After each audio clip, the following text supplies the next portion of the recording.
Info Maladie Rare est une association à but non lucratif. Elle va s'appesantir sur la communication, la démystification et l'orientation des parents ou bien des patients touchés par la maladie rare. J'ai une fille, ma fille aînée, qui souffre d'une maladie rare appelée couramment STB. C'est en abréviation.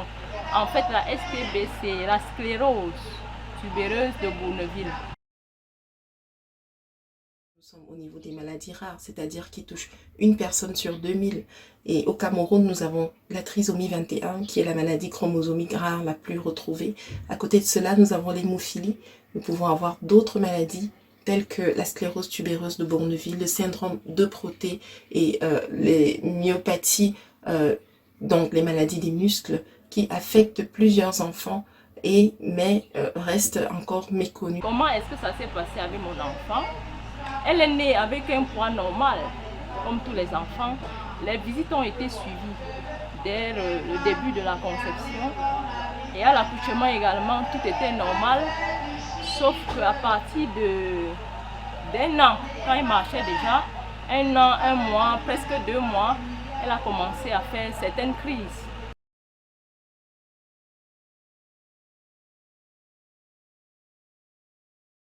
La maladie rare se doit d'être porteuse de beaucoup de conscience. Alors, notre plateforme associative va s'appesantir sur 2 points. D'abord, la sensibilisation des parents, pères, mères, tuteurs et autres.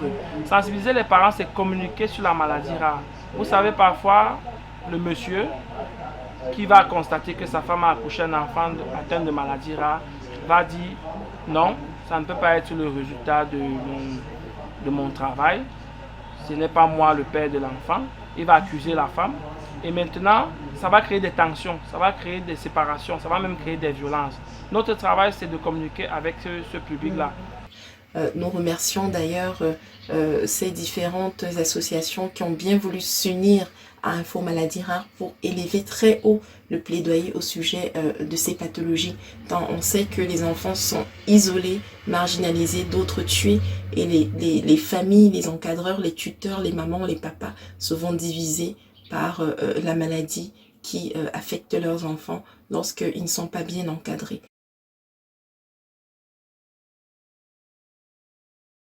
On a évoqué un scanner et c'est dans le scanner qu'on a découvert exactement de quoi souffrait l'enfant. Et à partir de ce moment, ça a été un vrai coup de massue pour moi en tant que parent, pour son papa aussi. Mais on s'est dit, on va y arriver et qu'on devait mettre tous nos moyens en jeu pour pouvoir accompagner l'enfant dans sa maladie, l'assister et la suivre de la maternelle jusqu'au cours moyen 2. C'est moi qui étais sa maîtresse.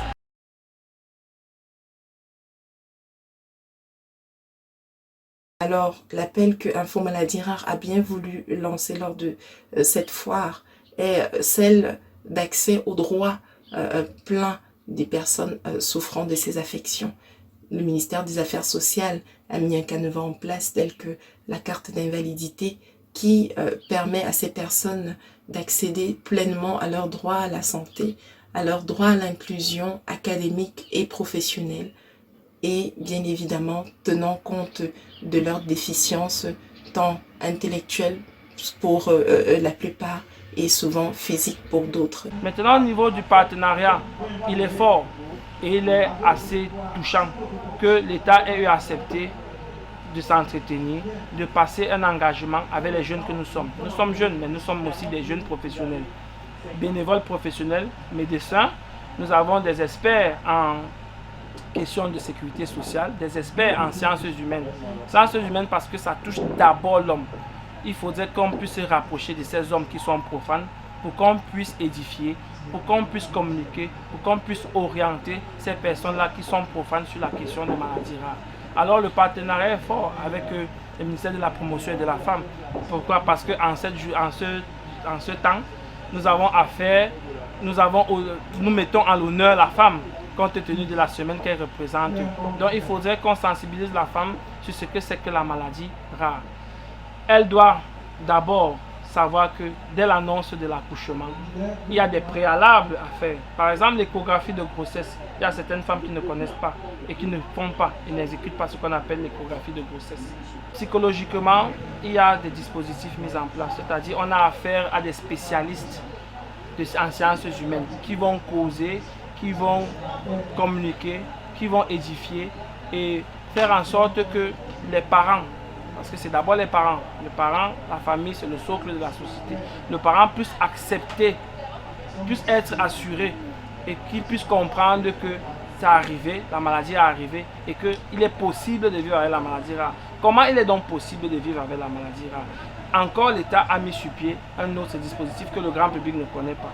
Il y a déjà des écoles inclusives, il y a déjà des formations inclusives et on tend à croire qu'il y aura même un travail spécialisé. Cette foire nous a donné l'opportunité de sensibiliser amplement sur la question de maladies rares congénitales auto-immunes complexes, souvent associées au polyhandicap, à une déficience intellectuelle. Alors nous avons pu, par la même occasion, rassembler plusieurs associations d'enfants malades rares, parmi lesquels Triso et Vie, qui concerne les enfants atteints de trisomie 21, et l'association de sensibilisation au sujet de l'infirmité motrice cérébrale. Info Maladies Rares vous remercie d'avoir été nombreux à visiter notre stand, à prendre les petits mots d'engagement personnel pour chacun, ainsi que les différentes plaquettes qui essayent de dire à peu près ce à quoi nous aspirons à la fin, à savoir la construction d'un centre de compétences qui permettra d'avoir tous les spécialistes volontaires à l'encadrement de personnes atteintes de ces affections selon le cas et bien évidemment dans un contexte où la comorbidité serait prise en charge de manière gratuite, parce que c'est la gratuité que nous visons à la fin.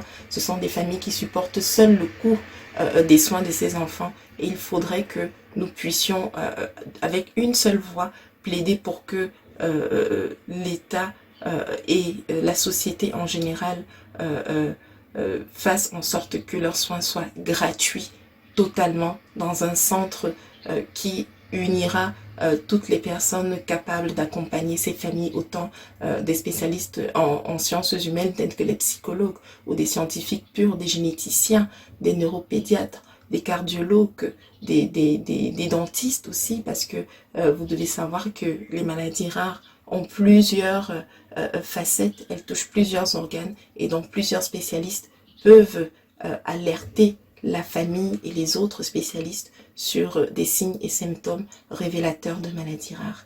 Alors pour plus d'informations, nous vous invitons à nous rejoindre sur notre site internet www.infomaladiesrares.org ou sur notre page Facebook Maladies Rares ou encore sur notre page LinkedIn Info Maladies Rares où vous retrouverez toutes les informations utiles et où vous pourrez aussi décider de vous engager définitivement pour l'amélioration des conditions de vie des personnes atteintes de maladies rares.